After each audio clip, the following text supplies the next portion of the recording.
स्वागत है आप सभी का अनोखी कहानियों के इस मंच पर। ये कहानियां प्रेरणा का स्रोत तो है ही, साथ ही साथ ये उन लोगों का हाथ भी थामती हैं जो कठिनाइयों के दौर से गुजर रहे होते हैं। आज की कहानी का नाम है जहां प्यार मिले। ये शीना और गौरव की एक खूबसूरत प्रेम कहानी है। चूंकि उनकी अरेंज्ड मैरिज हुई थी, इसलिए वे एक दूसरे के बारे में ज्यादा नहीं जानते थे। प्यार किस चिड़िया का नाम है ये भी वो आहिस्ता आहिस्ता समझ रहे थे। और फिर एक दिन जाड़ों की रात गौरव अपने लैपटॉप पर बैठ के काम कर रहा था। शीना किचन में कॉफी बना रही थी। वो कॉफी लेकर गौरव के पास आई और कॉफी का कप उसके पास रखकर चली गई।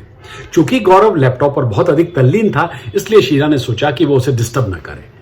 जब वो कमरे से बाहर जा रही थी तो गौरव का गलती से कॉफी के प्याले पर हाथ लग गया और कॉफी फैल गई।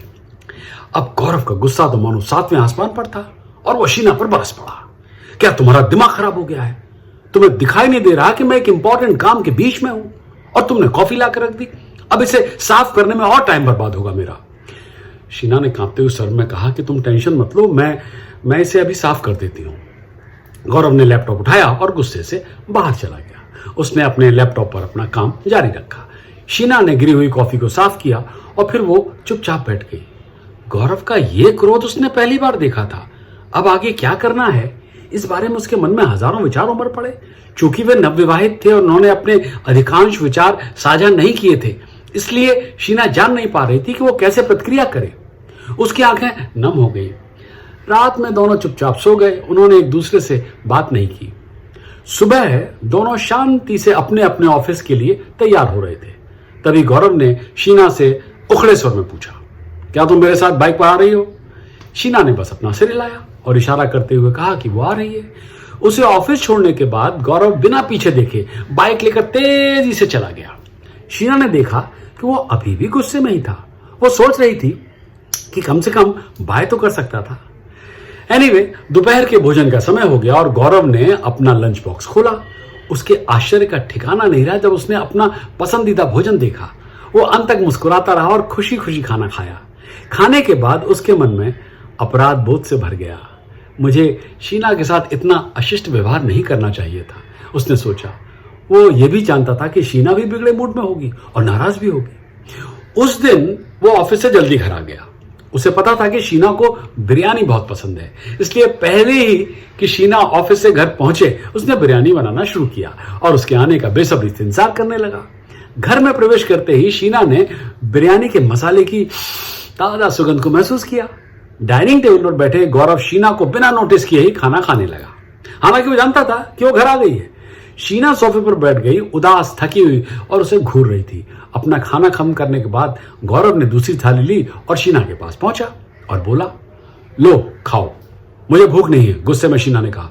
गौरव बोला, ओ ये बात है तो मैं इस प्लेट को भी साफ किए देता हूं। शीना बिना कोई जवाब दिए चुपचाप बैठी रही। गौरव ने बिरयानी की प्लेट को हाथ में लिया और शीना के पास जाकर बैठ गया। फिर प्यार से आग्रह करके उसे खिलाने लगा। पहले तो उसने उपेक्षा की, लेकिन फिर उसने खाना खाना शुरू कर दिया। खाते खाते उसके गालों पर आंसू छलक पड़े। तब गौरव ने कहा, हेलो, मैं थोड़ा शॉर्ट टेम्पर्ड हूं और कभी कभी अपने गुस्से पर काबू नहीं कर पाता, पर आज के बाद मैं अपना क्रोध नियंत्रित करने की पूरी कोशिश करूंगा। कल के लिए माफी चाहता हूं। I am really sorry.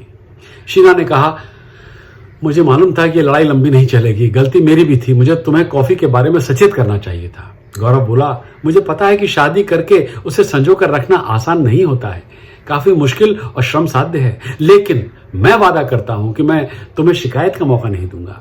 Sheena का दिल भी तेजी से धड़क रहा था। उसकी आंखों से खुशी छलक रही थी और वो गौरव से बोली, तुम्हें एक ही बात का वादा करना होगा। हाँ हाँ बोलो, तुम्हारी हर बात मंजूर है मुझे। तब शीना ने शरारत भरी मुस्कुराते हुए कहा, आज से बिरयानी तुम ही पकाओगे, मुझसे इतनी अच्छी नहीं बनती। दोनों खिलखिलाकर हंस पड़े। कहानी खत्म। देखें क्या सबक सिखाया इस प्रेम कहानी ने। यही कि शादी की गाड़ी दो पहियों से आगे चलती है जो बराबर के होते हैं। यदि पहिए छोटे बड़े हुए तो गाड़ी आगे नहीं बढ़ेगी, वहीं घूमती रहेगी। एक सक्सेसफुल मैरिज वो नहीं है जब परफेक्ट कपल एक साथ जुड़ते हैं, वो तब होती है जब एक इम्परफेक्ट कपल अपने मतभेदों का आनंद लेना सीखकर जीवन की गाड़ी को आगे बढ़ाते हैं। अगली बार एक और ऐसे ही अनमोल दास्तान, एक और ऐसी ही अनमोल नसीहत, ऐसे ही अनोखे अंदाज में